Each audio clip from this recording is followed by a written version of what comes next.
Kid Cudi tells Kanye West, I ain't Kim and I ain't one of your kids. Stop playing with me. Thank y'all once again for tuning in to the one and only Blake Check. It's the culture commentator King Blake coming back to you with more content for your head top. Alright, now let's get into it. So, Kid Cudi did an interview with Esquire magazine and he went off on Kanye, right? He really let his nuts hang in this interview where he just let it all out, right? So initially, just to rewind for those who've missed it, these two have had issues since about 2016 when Cudi called Ye out on Twitter. After that they made cool, they made peace earlier this year, and Kanye rehashed their beef after he was angry that Cudi was friends with Pete Davidson, the comedian who was dating and dealing with and smashing on his ex-wife Kim Kardashian at the time. So when Ye found out that Cudi was cool with Skeet, as he liked to call him, he took him off his album from Donda 2, and that caused Cudi to go again at him on Twitter. And then Cudi also would say that he will never work with Kanye again.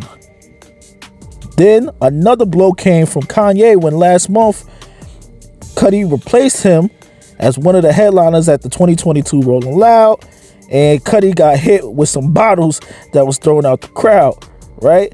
And then Kanye followed that up with a little shot when he had posted that RIP to Pete Davidson. He put a little shot in there for Kid Cudi. He was supposed to be performing at the event, but he was scared of getting hit with bottles and all of that stuff. So this thing seems as though it's brewing even more, because now Cudi did his interview and he had a chance to respond. So in the interview, he goes on to say, I'm at a place in my life where I have zero tolerance for the wrong energies. He said, I've watched so many people throughout the years that are close to him be burned by him doing some fucked up shit, and then they turn around and forgive him, and there's no repercussions. You're back cool with this man. He does it over and over. And I've heard that too. I've heard that before about Kanye. I've heard he burns bridges. He gets real crazy. I don't know if a lot of y'all remember, it was a clip that came out with him barking on Chance the Rapper before. Like, you know, Kanye be spazzing on people. And he goes on to say, I'm not one of your kids. I'm not Kim. It don't matter if I'm friends with Pete, aka Skeet, or not friends with Pete. None of this shit had anything to do with me. If you can't be a grown man and deal with the fact that you lost your woman, that's not my fucking problem. You need to own up to your shit like every man in this life has.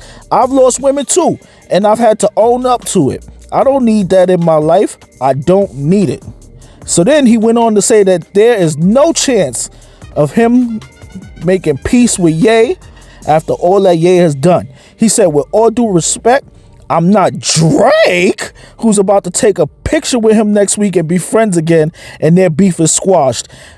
Kendrick kind of alluded to that in his album too, where he was like, I guess I'm not mature enough for that, because I don't see that happening either.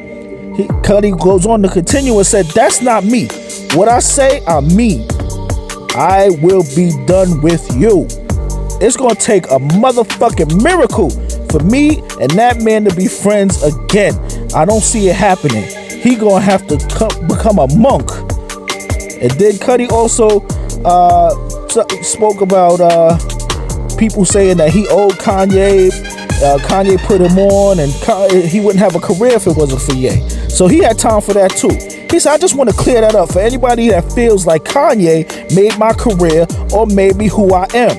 He brought me on to do 808s. I thought that was really fucking awesome. I wanted to be a part of a family and saw good music as that opportunity. So I finally said, yeah, Kanye did not come and pluck me out of Applebee's or the vape store. And that was how he pretty much summed it up. And you know what? If I'm Kid Cudi, fuck that nigga too. I ain't let nobody disrespect me. You got money, I got money too. I ain't gotta sit there and kiss your ass. See, that's one thing that 50 Cent said about Floyd, and why him and Floyd just now getting back around to being cool. Because when you dealing with somebody who got that much money, that much power, that much influence, sometimes, and it seems to be oftentimes, they treat people around them like shit. And because the people around them need them and they live and survive off of them, they accept that behavior. But if you got your own bag and you on your own timing, you ain't got to deal with that. So I respect Cudi for his stance, because a lot of people let Kanye do whatever the F he want to them, and then they just let it go whenever it's time to piece it up. Cudi standing 10 toes down. And, you know, I think this is just how he feel at the moment. Neither of these dudes is really going to take it anywhere. We don't plan on seeing them catch a friendly fade no time soon. I can't, you know what I mean? Like, that's just not in the cards for Kanye and Cudi, which would be cool though. I would definitely love to see that happen, but it's not likely that's going to happen. More than likely, once again, as usual, somebody in the middle is going to step in, piece it up, and then, you know, they're going to be back to making music again. And they just did an album a few years ago, Kids See Ghosts. Like, they have that up and down tumultuous relationship where Kanye get crazy at the mouth, and Cudi, you know, he on his own wave right now, so he ain't really got to deal with it. But these two sassy savages, they gonna figure it out. They gonna make amends. Trust. Just give it a little bit of time, and, you know, because girls just want to have fun. And either way, that's just my thoughts on it. What y'all think? It's your boy King Blake. Food for thought. Y'all do the dishes. I'm out of here.